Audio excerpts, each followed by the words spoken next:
I don't remember what was said when I caught you two in bed. But now I sit here drinking shit beer, chasing Johnny Walker Red. Hi, welcome to the final episode of Clown Interrupted with KiKi Maroon. That's me. I'll explain in the closer why it's the final episode, but first, let's talk about today's guest. So when I first started the podcast, I would do these social media shout-outs, trying to find guests who would feel comfortable sharing their story with me. I was very grateful to everyone who reached out, but I did tell a lot of people no. I decided that a personal rule of mine would be not to have newly sober people on the podcast. One, because the point of the show was for me to get advice from people who were more experienced than me on how to handle this new way of being. And two, it seemed dangerous. Just knowing how difficult my first year was, everything can be like so raw and confusing. I didn't want to risk shaking up anyone's delicate or non-existent foundation for the sake of entertainment. Well, I fucked up. I mean, not really, but kind of. The Dallas Observer had an article called Straight Edge, Performers Explain How They Stay Sober While Working the Nightlife Scene. I got so excited about it that I reached out to some of the featured performers without doing my research first. Podcast newbie mistake. I set up the session with today's guest, not knowing that she was only 7 months sober. I almost canceled on her. Like, hey, sorry, I'm dumb. Can we reschedule for 2 years from now? I didn't say that, and I'm glad I didn't. Today's guest is Veronica Young, a party girl known for hosting and promoting concerts and stand-up shows around Dallas. She had a morning radio show called Hungover with V, where she and her guests talked about local music and current events while day drinking to get over their hangovers. And that's why I didn't cancel on her. She quit drinking even though it was a huge part of her public persona. And that's something I really relate to. So, for the first time in Clown Interrupted history, I was the one given the guidance. We talk about being batshit crazy, going on the apology tour, her first sober gig, and a lot more. I hope you like it. Here's me and Veronica Young. And when tomorrow comes around, I may be 6 feet underground, but I'll still have one more for now. So I grew up with a very musical family, number one. So like everyone plays something, sings something, you know,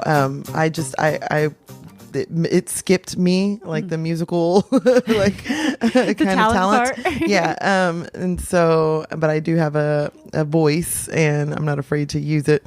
So I thought, well, what can I do to promote? Cause I was going out in Deep Ellum and at that point it was really dead. There was like nobody out there. So I started booking music. Okay. So I'd have, you know, friends that were in bands or, you know, I'd meet bands out. And so I'm like, hey, let me book you at this venue. And really what that was is it was just kind of like me getting a private show for me and my friends. Yeah. That's basically what it was. I was like, I may or may not be able to get you paid. I can probably get you a bar tab for sure. But I just really want to see you. I just really want to see you play and That's awesome. See the lineup. And my dad was like the king of the hangover. Mm-hmm. Like he was the king. Like nobody could treat a hangover like my dad. And so I watched him growing up, like the night before, him and my mom, you know, drinking, and they worked in restaurants. So they would get off late. And so the party would start like at 11 p.m. Right. And that's going till like 4 a.m. Yeah. And they've got family over and the music's blaring and they would just drink, you know, I mean, like binge drinkers, right? Like the way we do. Yeah. It's so prevalent in the restaurant industry. It's big. So like I was bartending, waitressing, everything for like since I was 20. So that was part of my thing. It's like I didn't just was being an adult to me. Right. I didn't really understand, this is not normal to like binge drink every night. Drinking. And you make cash. Yep. And so you lose half, if not more, of what you made every single night. Just on booze. But it's normal. Yeah, it's booze totally and food. Normal. Because you'll go eat and then you're drinking. Yeah, you know? And so it becomes like a cycle you never get out of. No. And so we watched it growing up. My parents were in the restaurant business. And so that's what we saw. Like weekends were for binge drinking, right? But then my dad was like always clever in like the way that he would cure his hangovers. So he always had like different methods that he would use. Okay, but like real ones or like crazy, like eat half a fish? No, yeah. No, like just the real, like the standard, like, you know, I mean, wake up and the hair of the dog was a big deal for him. Oh, yeah. So if he was drinking, you know, whatever, Coors Light or what, you know, Coors was his favorite. Sorry, if you're not a sponsor, you should sponsor the show. I Coors. assure you we're not getting sponsored by Coors Light. Yeah. So he would start with that. And then I would see him like Sundays when we would have to go to church and dad's like sweating in church, you know? Oh my God. God. And he just couldn't wait for it to be over. And as soon as it's over, we'd head to like Trail Dust or whatever, like the nearest steakhouse, so that he could just grab that first ice cold beer, you know? So I always just saw him kind of chasing that. And when I would think about it, and this is what he would say, like the best cure for hangover is one beer or, you know, one hair of the dog. He's like, but if you really, really want to cure it, drink 3. Because then you're just drunk again. Yeah, So. Exactly. What is like the cure for the hangover is to never stop being drunk. Never stop being drunk. Yeah, just keep drinking. So then came up with the concept of the show and went with it. So was he the one who said this should be a show, or did you just because that was your life? You decided to do that. Okay. Yeah, it was just my life. I was sitting around talking with the owner of the station, and I told him I know I wanted to promote music. I know that I want to talk about social issues, and you know, getting people out to vote, like a bunch of cheesy stuff that I love to do. Yeah. Still very important. And then, so I was trying to think of a concept and a name for the show. I know I wanted it to be a morning show. And at that time, you know, I was a heavy drinker. So it just kind of, hey, what if we do a hangover show? Hey, why don't we call it Hungover with V? Oh, awesome. Let's do that. Is hungover even a word? I don't know. But let's go with it. I still don't know if it's a word. Okay. When did that start? So that was 2011. Okay. And the Dallas Observer picked it up right away because it was, you know, back then not a lot of people were, it's crazy. Everyone has like a YouTube show now, and you know, not everyone was really doing that then, and it was local show. So you made a name for yourself being drunk all the time, being basically. drunk all the time. Being hungover all the time. Yeah, I set the bar really low. So that way if I showed up, people were like, oh, cool, he made it. Like, awesome. Yeah. But I knew Dan back then, and we partied really hard together.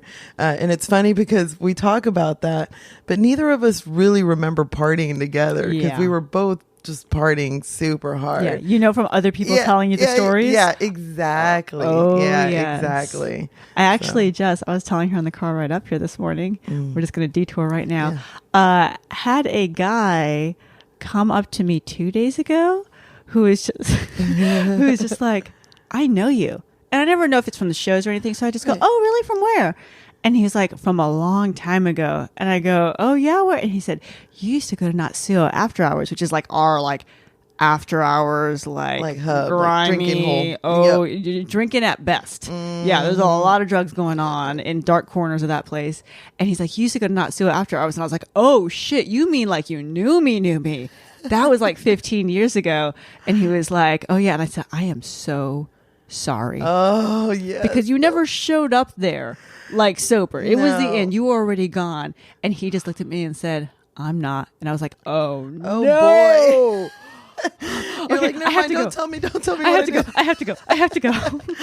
But that's so much of that time to me is other people telling me what a great time we had. And I'm like, I don't remember any of it. Yeah. How long have you been sober? I'm 3.5 years now. Nice. Yeah. I'm almost 4-ish, but I don't. Thank you. Yeah. I don't.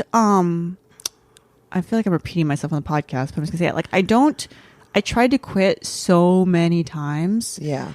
And I would make it a week or a month or a couple of days. And each one felt like they are accomplishments. Right. When you're doing it every day for a decade. Even 2 days off is a big deal. Oh, absolutely. Yeah. I kept track of them. Yeah. But it didn't stick so many times that I don't actually have a sober date because I honestly didn't believe it was going to stick. Wow. I was like, we'll see, you know? See. And so I know generally-ish. You're about 3. Yeah, 4. I'm about 3.5. But I don't even have a date because I didn't have faith in myself, honestly. Wow. That's crazy. And then to come this far without it. Yeah, I think, I don't know, when I did it, I didn't know how it was going to happen either. Yeah. I was like, okay, we'll see. Well, so this is a little bit different from the other episodes because the idea of the show was that I really don't know what the fuck I'm doing and I'm still figuring it out even a couple of years in because it's confusing at first. It's very confusing. And so I was speaking with people who had more time than me to ask them like, okay, how did you do it? What was going on? Tell me, am I doing this right? Right. But when I was reading the article, you are newly sober. I'm a noob. Yeah. And so this is new for me to speak with somebody who's new. So how long are you right now? So it was 7 months on the 1st of August. Okay. So Congratulations. Thank you. Yeah, thanks. So it's funny. Dan Denzi, he was laughing when the article came out and he was like, wait, Veronica, like, did you like just get sober so you could be in the article? Oh my God.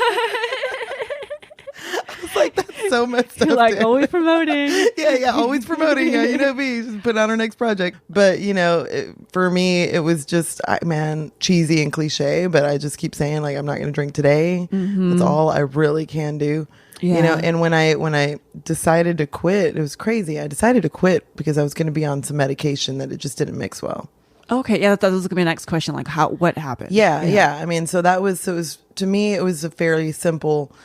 Did I know I was a heavy drinker? Yes. I'm not an idiot, of course. My whole show life has been kind of revolving around it.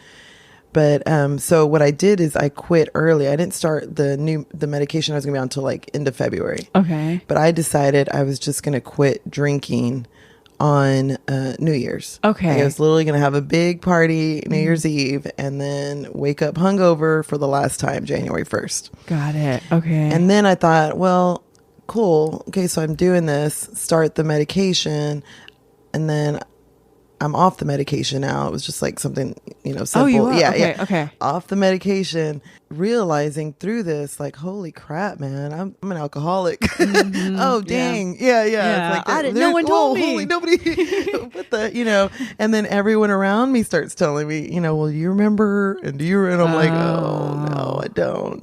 And constantly walking around feeling you have to apologize to everyone. Yeah. So that's kind of where I am right now. Yeah. Sorry. So, okay, so let me ask, before you got on this medication, did you think about quitting or was it never even a thought? It was never a thought. Really? Okay. I mean, I think you go through I'll take it easy. I quit drinking wine a few years back because there was a really bad incident. Yeah. And it's just me acting like an idiot, and I completely acted like do you cuss on here? Oh, yeah. Okay, like an asshole. I was a complete asshole. And it was at a family gathering. And I had the big jugs of wine. Yeah. Like I had that all to myself. Oh. And I was feeling all kinds of feelings and being a little too honest with the family. Yeah, a little too honest. And I kicked my husband out, wake up in the guest bedroom at my mom's. He's gone and he's like the nicest person on the planet. Right. And so the kids were visiting. My kids are older and they were all gone. And I'm like in the bed, fully clothed, trying to figure out what the hell happened. Didn't quit drinking, but I quit drinking wine, because it was wine. It had to have been the wine. It was the wine. It wasn't me. Yeah. Had to be the wine. And then like a couple of years later, had another really bad episode. And this time I was drinking liquor. So it was like hard liquor. So, I mean, Jesus, got in the car, drove off, did all kinds of crazy stuff. Got thrown out of a venue. Oh, wow. Yeah. And I was actually watching a burlesque show. Got invited. Funny. Yeah, got invited by circle. the host. Yeah, no, it's crazy. And then I think I fell asleep at the bar. I'm still not even sure. Oh, wow. Yeah, I'm not even sure exactly what happened, but the somebody, bartender, bouncer, whatever, grabbed me and goes to throw me out. I woke up mid throw out and thought he was attacking me and started hitting, punching, kicking. Oh my God. No joke. And then he just like a rag doll, picks me up outside and chunks me onto the street. And this is in Deep Ellum. This is like my home, right? Yeah. Where I do everything. Oh, yeah. wow. So I'm guessing you black out too. That's what I do. I black out. Total blackout. Blackout. And wake up like little pieces of it. But like when you're that drunk and you rage, yeah, nothing's going to stop that. Yeah. So after that, I quit drinking liquor because it had to be the liquor, right? It's very logical. No, absolutely.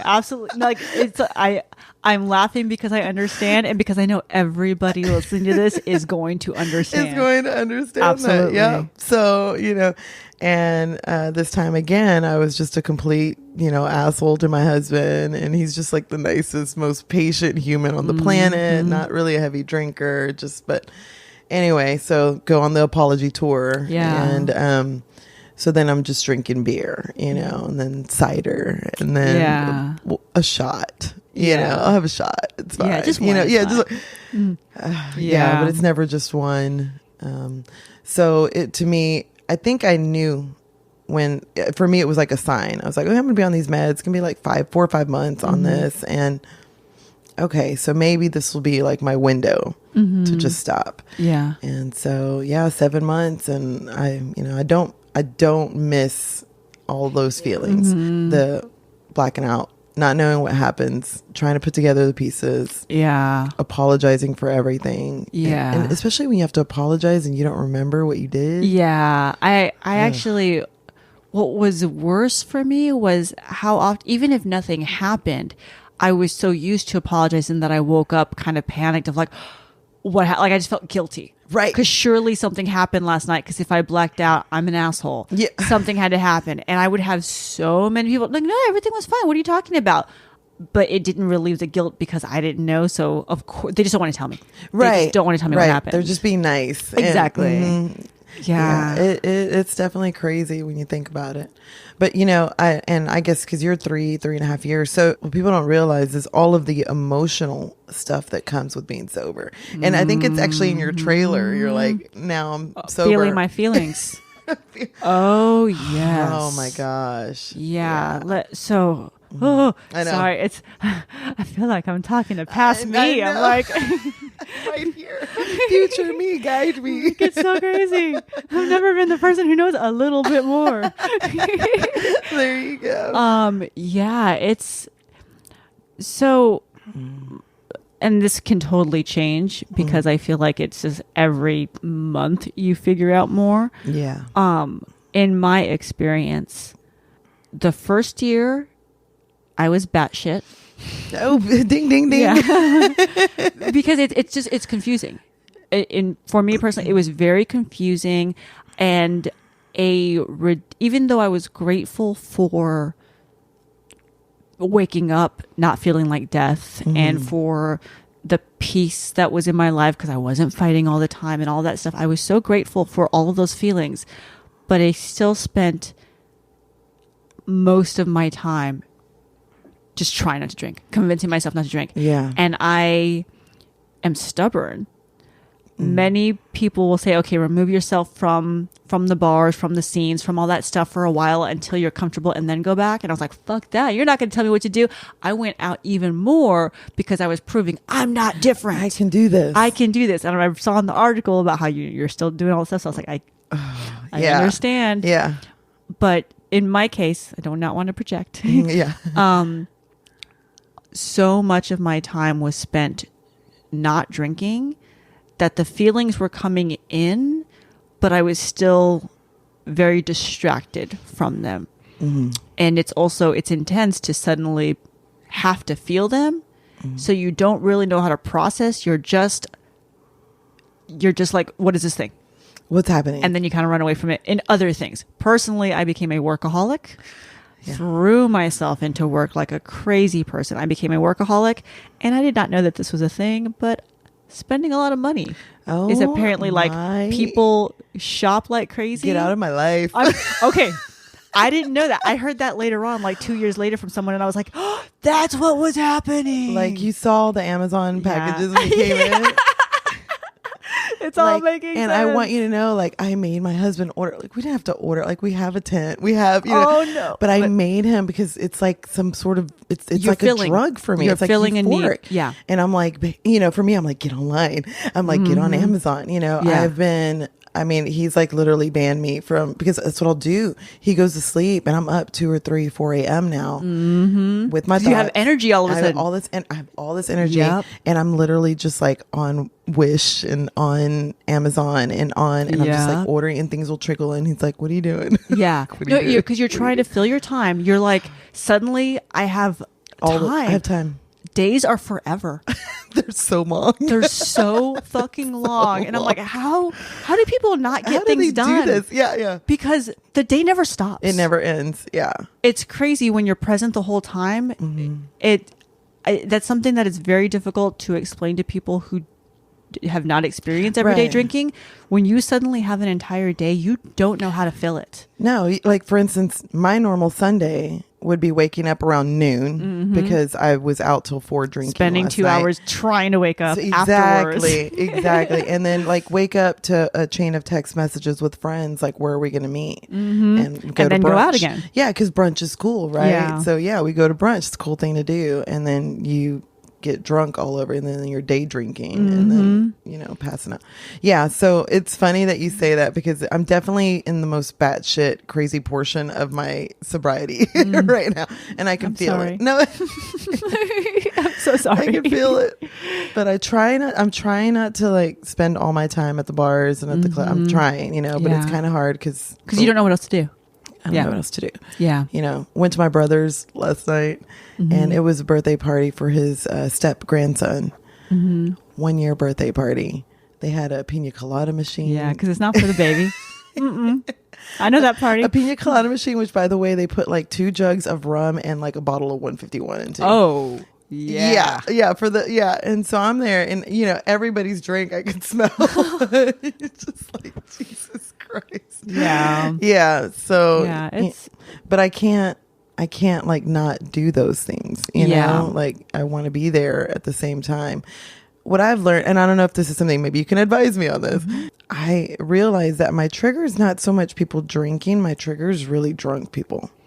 Okay. I don't know how or why, but And by trigger, do you mean it makes you want to drink, or it's just annoying, or what is I feel like thing? it's a little bit of all of it. Like, Okay. and I think also it makes me see maybe the person that I was, and I don't really like that. Yeah. Because it Yeah. forces me to realize like I was this person. Yeah. And so I'm still having trouble being around, like I cannot be around someone who's really I just can't. Yeah. And it's funny, like I'm perfectly fine if you're sitting there, you know, my husband still drinks, you know, but he never gets wasted. And that annoys me. I don't know why. That's a whole other issue. You're like, you're healthy? What the fuck? Yeah, that annoys the crap out of me. I'm like, whatever, you normal drinker. I don't know what that's like. So that's annoying. Yeah. But I've noticed that if I come across a group of people or even a group of friends and they're wasted, I need to leave. Yeah. Because it just, I start getting like anxiety. Yeah, I crazy. completely understand that. I don't know if that ever ends, and you've given me a question to ask people who are further along than me, but Yeah. I can say I know I don't feel triggered by it anymore. I do understand that feeling. I Yeah. absolutely understand it.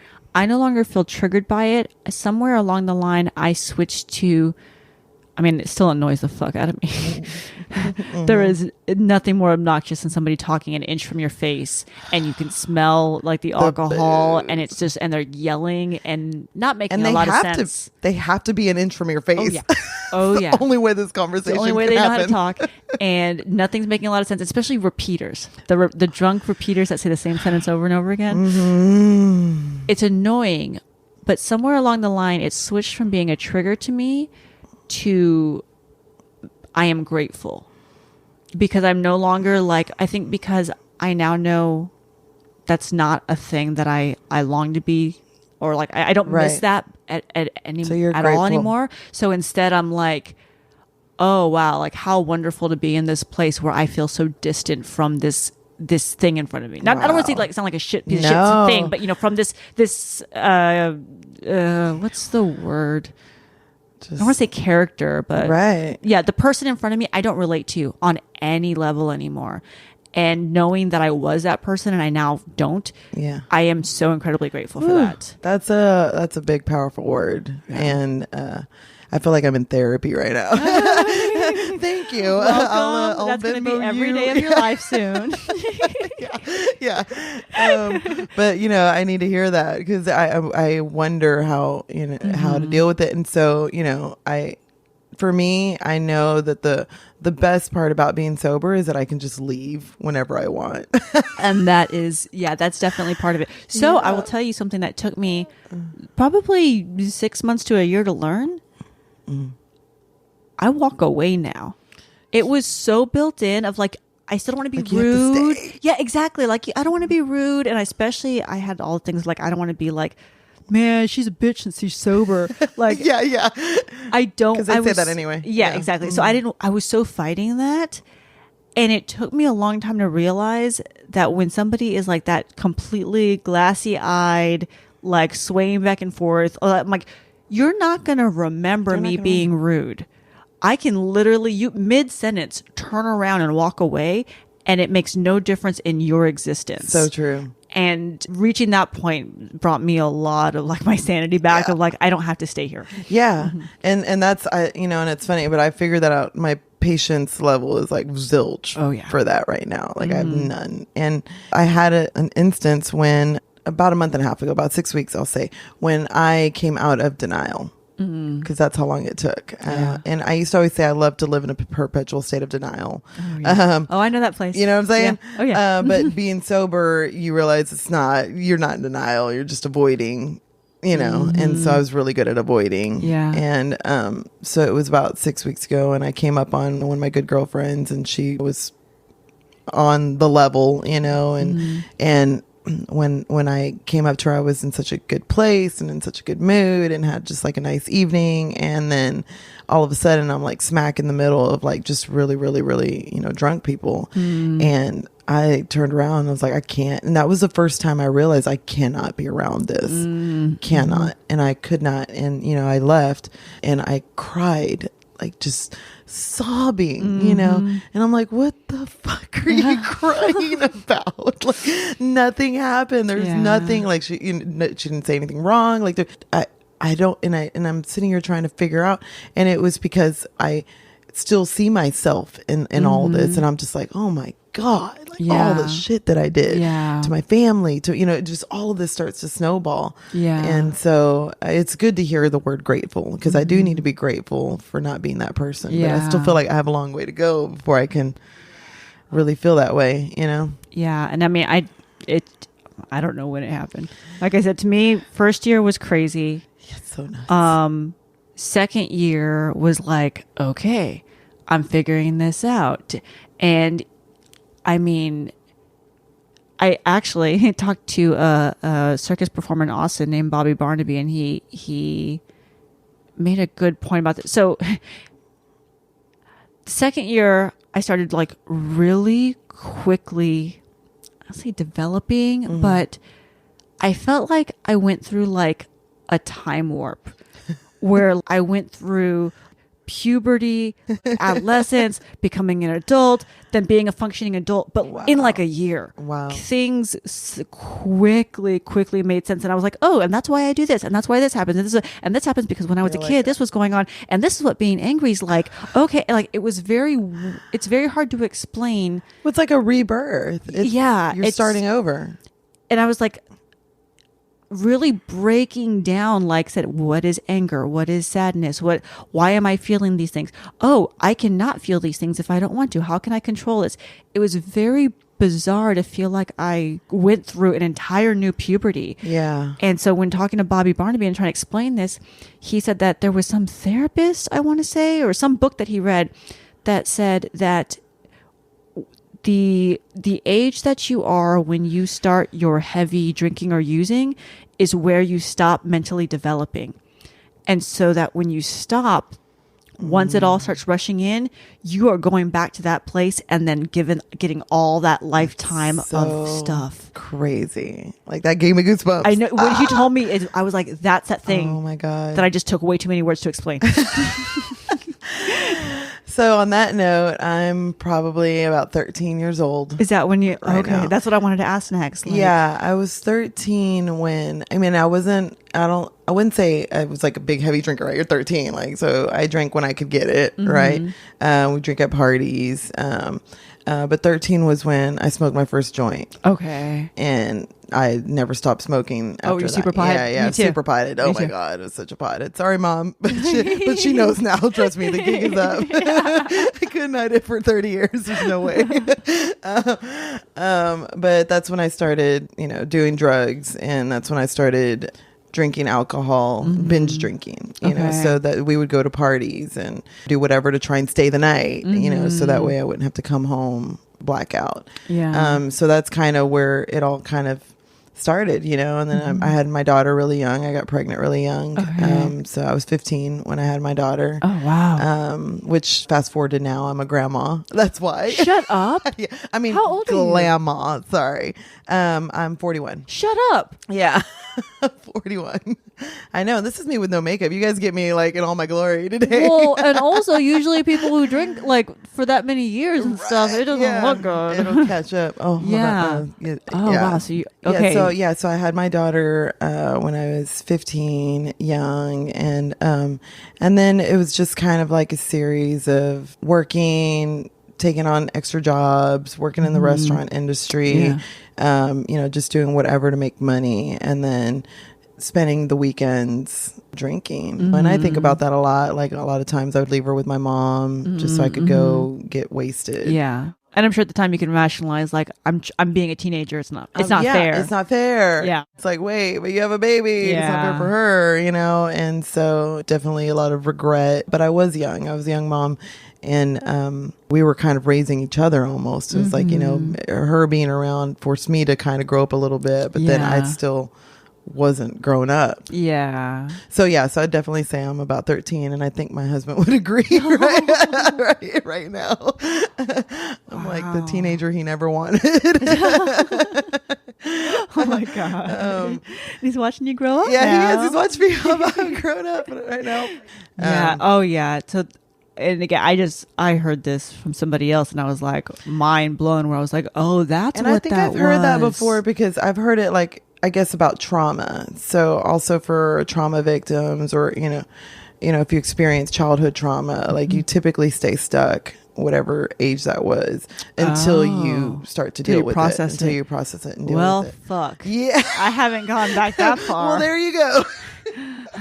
You still have work to do, I guess. Oh, I know that. Man, I know that. Yeah. Wow. It's just crazy. It's crazy. God, yeah, our brains are so weird. And, and processing emotion. So I quit drinking, right? January 1st. My mom got diagnosed with breast cancer February 28th. Oh, no, I'm so sorry. Yeah. And fine now. Good. She's gone through, she finished her last radiation. Good. She's doing really well. But I also realized that being sober put me there with her a lot more. If I was drinking, that's how I would be coping with it. Oh, yeah.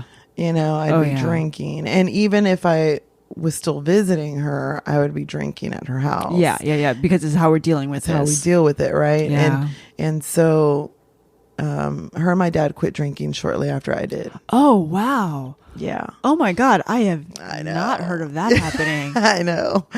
And so I think, like, for my mom, I would never say my mom was as heavy as a drinker. Like, I mean, she could throw down, but she wasn't, I don't know, she wasn't as heavy as a binge drinker. And maybe that's just later in life. She just kind of, she tapered off.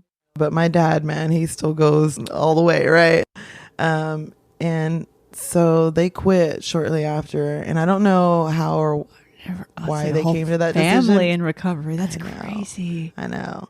Oh, man, y'all are gonna have some crying, like, me and my mom are, oh man, we're there. Yeah, we're there. We cry over everything. I'm like, oh my God, did you see that, Mom? Yeah, we're crying. Let's do it. Wow.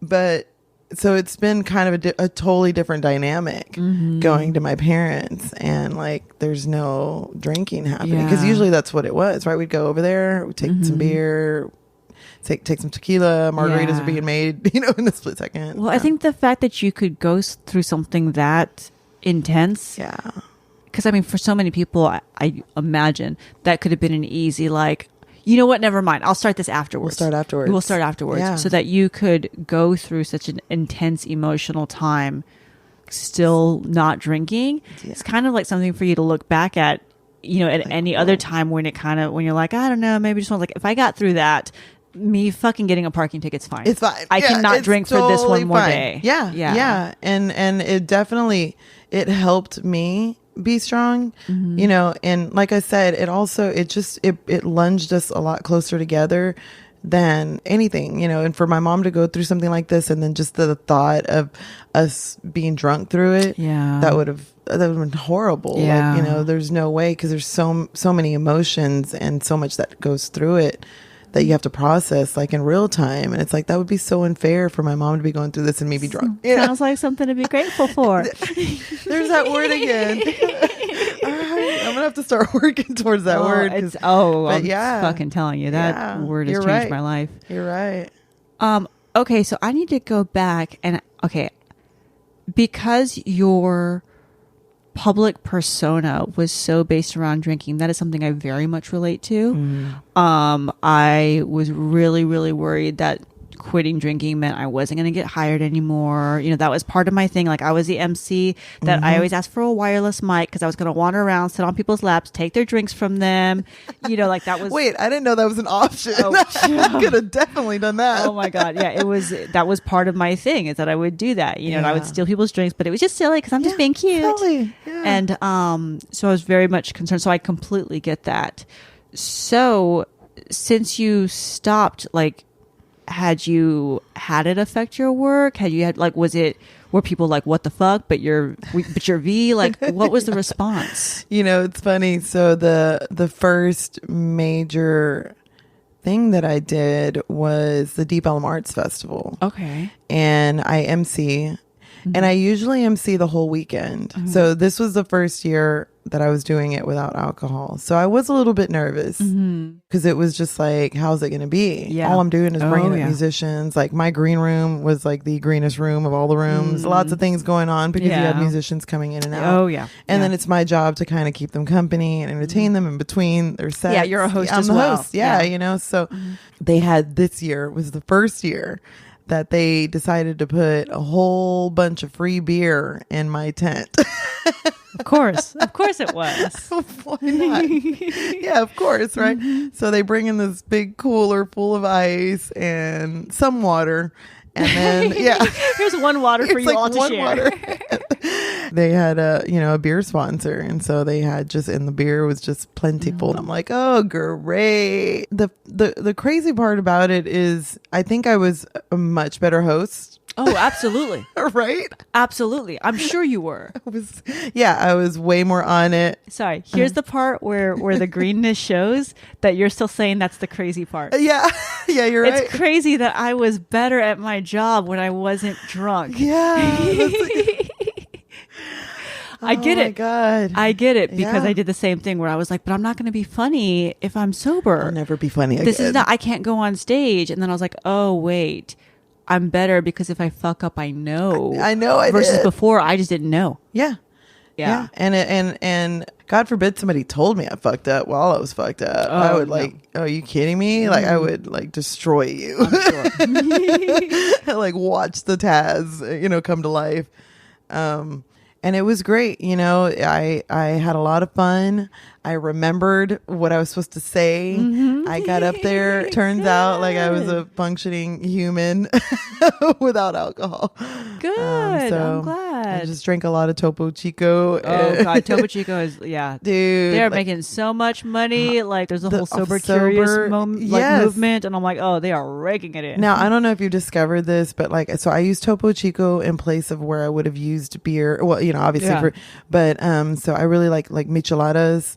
Oh, and I use Topo Chico now. Try it, Topo. So if you steal this from me, I want my billions. But yeah, so I That's like one of my favorite drinks. So yeah, I used to drink a lot of micheladas in the shower. Oh yeah. Oh, that was nothing like a shower michelada. Oh yeah, no, that sounds so good. I will try that. Yeah, so try it with topo. It's thank you. The best. Yeah. Yeah. Oh my God, I was so nervous getting on stage sober. Not even just the first time, the first while. Yeah. It took me a while before I realized I am so much better without, like, I logically knew it, but emotionally, like, I had to feel my feelings. Like we keep saying. I used to host an open mic, and it was stand-up comedy. Really? And, you've done a lot of things. I've done a lot of things, yeah. So I hosted open mic, and that was stand-up and acoustic acts. Oh, so fun. Do the blend. We went to an open mic here at Chocolate Secrets. It was a bakery / bar. Oh, or really? Something. I don't know. Yeah, it was really interesting. But yeah, it was a similar type where it was an open mic. It was comedy and music. It was more like hip hop and stuff. Oh, like nice. Rap. But yeah, it was really interesting. Yeah. I want to visit more open mics in Dallas just because we're here now for the shows. Yeah. I want to book more, this is accidentally perfect. I want to book more locally because so many of my contacts were Houston based. We were bringing everybody up. It's a variety show, so it's burlesque, it's stand-up comedy, it's music, circus, variety type acts. Perfect. So that's why we were coming up so often to try to like go to open mics and see who's doing things. Yeah, no, I definitely recommend it. There's so much talent here in Dallas. I can like tell. There's so y'all have much, a lot of open mics. A lot. Yeah. So if you can get to, I would definitely just start with one and work your way all the way around. And then if you ever need help booking music, I'm your gal. Oh, you know, absolutely. I was like, oh, great. She does like radio stuff. Perfect. And now I've heard all this other stuff and I'm like, what the fuck? Yeah. Well, I originally that's how I started booking. That's, but again, I was booking basically to fill the clubs for myself. Yeah. Okay. So I end everything where I ask everybody the same question. If you could snap your fingers and people instantly around the world just believed, it was in their head, they knew this was their fact, believed two things, what would it be? The only thing is, one has to be good for like all of humanity, and the other one has to be totally selfish and self-serving and good for you. I think it's funny. Like I immediately go for the non-selfish. I go big, right? So that we have enough food and water in the world already. If we were just able to figure out a way to conserve it and distribute it, we could literally feed every homeless person, every hungry person. We already have all of the resources. We have the resources. Yeah. And for me, if I could just snap my fingers, I would figure out a way for us to just be utilizing them the right way so that we don't have what's happening now. Yeah. To make it a priority, basically. To make it a real priority. For a real priority. Because it's getting really scary. Yeah. Oh, absolutely. And, the more people we have in poverty, the more crime. People are fighting for their lives, really. Yeah. I mean, yeah. That's what I see. Yeah. And, when you see people getting robbed and, I always think of like, I'm sorry, but if you think of the person on the other end, like what's really happening? Yeah. I heard a phrase a couple of years ago that really changed, I don't even say my thoughts on other people, because honestly, thoughts about a lot of what I came up with as well, was survivor economy. Just hearing that phrase. And then there was this article just going into the whole thing. They were actually talking about a girl who was a stripper who was running for like mayor or something in some small town, and she didn't win. And that really, I think it gives you a different perspective on not only what other people, like you said, are going through, but it also, I guess, relieves some guilt that I had for past stuff that I don't, where I was like I did I'm still not even addressing that stuff, because I'm not there yet. But talk to you in a year. We'll get you back. Right. Yeah. Get me back in a year. But you're right. But yeah, it releases a lot of guilt to be like, I mean, because I was a dancer when at 21, 22, and I don't feel guilty about it because I'm like, oh yeah, I was young and it was a lot of money and it just happened. But there is definitely like if should anybody judge me because you're used to just defending yourself, I'm like, I grew up in a trailer park. I had no concept of something other than poverty. Right. And suddenly there was this thing in front of me where there was like a way out. it seemed completely reasonable. Yeah, I'm like, yeah, of course I'm going to do that. It's this or living in poverty forever and continuing the cycle that my family had been in forever. And so it's, you find a way out, and other people's way outs are sometimes violence or drugs or different things, but they're just looking for a way out.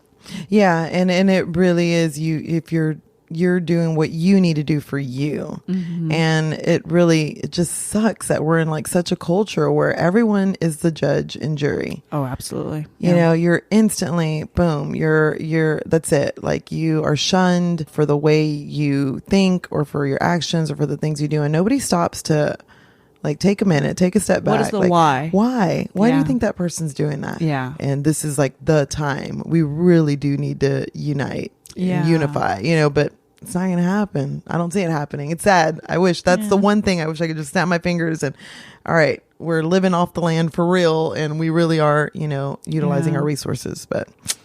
See, I'm opposite. I think it's going to be fine. You think? Okay, well, all right. If you say so, you're ahead of me. So I'll take your word for it. I see such. I hope so. I see such intense empathy continuing to grow. I think that the more connected we are, like it has created obviously a lot of divisiveness because people don't know how to use the new technology that we have, and there's just a lot of yelling. Yeah. But I think that it's also growing a very strong level of empathy. The fact that you and I are having this conversation right now, right. I feel super connected to you, and we just met. Right. But I think that you can reach out to people now in a way that was not previously an option, and that those connections keep getting made, and that it is exponentially growing, and that empathy is going to just be unavoidable. Right. I hope so. I really do, you know, because you do start to see what's happening. You're just like, okay, but I'll be hopeful. Yeah. Be hopeful. Be hopeful. But now, totally selfish. Be selfish now. Selfish. Wow. So I have this like thing where I really, really want to be Oprah. Okay. I 100% relate to that. Yes. Yes. So I really just, you know, like I'm working on something right now, a project. And so and it will be something we're launching. It'll be on Roku. It's going to be like a cable TV show. And I feel like that's like my first real big Oprah step, right? Like to be on cable, where it's going to be kind of like a really early morning news show, but it's all satire. I love it. Yeah. We're gonna have a lot of fun with it. So for me, I just want people to really just watch the show, love it so much. So then we get something else launched, you know, maybe a Netflix special. Put it out there. And then eventually I'll have my own daily daytime talk show, and then I'll be the Oprah in everyone's, living rooms. Cause she was like my other mom, right? Like, so you have your parents, and then I had Oprah at 4:00 every day. So, oh my God. So that's what I want to be. So I have complete faith in your ability to do it, because here's another place that we relate on. You have done so much. I know we barely like scratch the surface. Like, you've done so many things, and you did it all like functioning at half speed. Right. If that. Right. Once you're like revving up, you're going to be unstoppable. Yeah. I can absolutely see that in you. Yeah. I've already felt like I'm writing a lot more. I'm pitching things a lot more. Just good. Yeah. I'm That's the amazing. Creative bug is back in me. I am going to do another podcast. I'm bringing Hungover with V, the podcast, back. And, you know, and I was toying back and forth with, should I change the name? Should I change, you know, and I'm like, I don't know. Like, I'm not ready. Just totally give up on Hungover with V, because I think there's still a lot of people that can relate to that. Oh, absolutely. It's still a thing, you know, and Dallas is, man, it's a heavy drinking culture. It's a heavy binge drinking culture. And it's a heavy drug culture. Yeah. Not a lot of people really talk about that. It's normalized. It's really normalized. So I'm hoping that just kind of people think through my journey, maybe they can kind of reflect and, you know, but so I think if I just still am honest and look, we still have the show, it's still tongue in cheek. You can still come on and have a drink. You can still not take yourself too seriously. Then it should be fun. Yeah. You are doing so much. I'm very, very glad we connected. I am too. Thank you so much. Yeah, thank you. I think we have a lot in common, and I'm very excited to see all of just what unfolds. Yeah, there's so many projects. Right now I'm crazy, so that's where it all my husband's trying to from. block me from shopping online. So you know what? That's where One step at a time. One step at a time. Okay. Thank you so much, V. I really appreciate it. Thank you. And when tomorrow comes around, I may be 6 feet underground, but I'll still have one more for now. That was me and Veronica. I loved getting to meet her. You know, when we first recorded that interview, I didn't intend on it being the last episode, but it's kind of perfect. I had spent so much of my time feeling lost, getting to be the person who tells someone, hey, I've been there. It's normal. You're going to be fine. That's new. I'm super happy to say that Veronica now has over a year under her belt. You know, all the interviews from season 2 are from 6 to 9 months ago. It's taken me so long to finish all the edits. Not because it's hard. I mean, it is hard, but lots of my work is hard. That's not it. I kept pushing it off, focusing on other projects.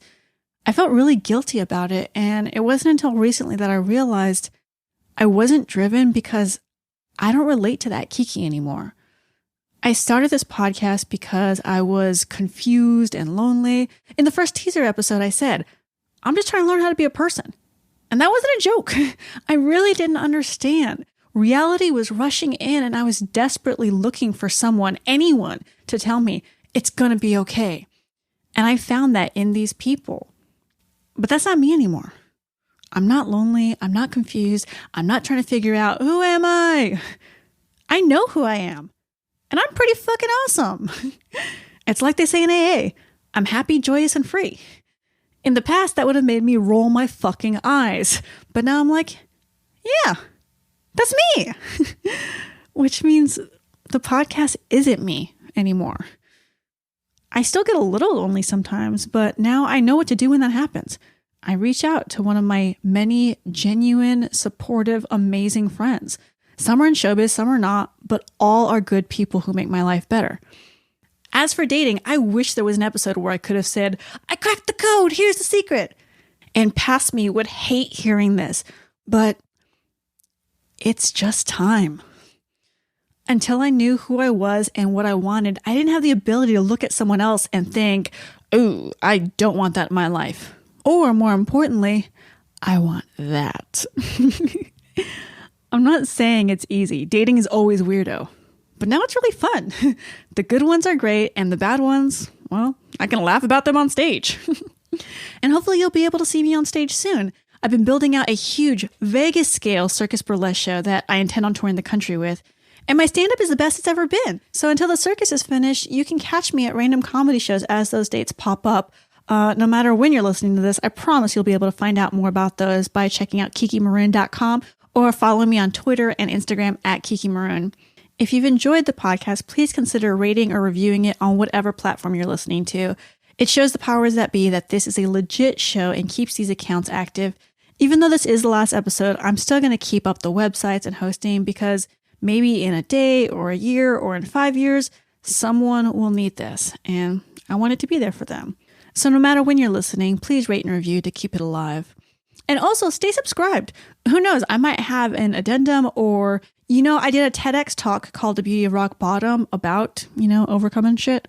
So if I do more speaking gigs like that, I might be able to upload the audio as special episodes or something like that. I don't know. I don't know what the future holds.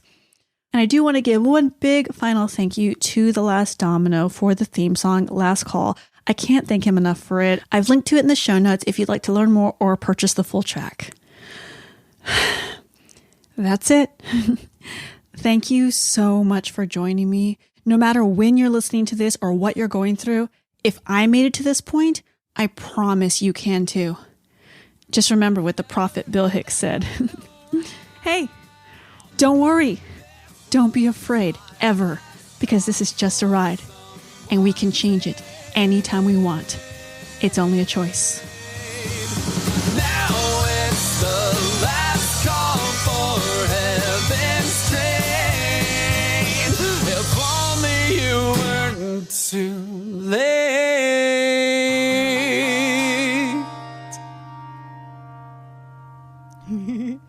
got it.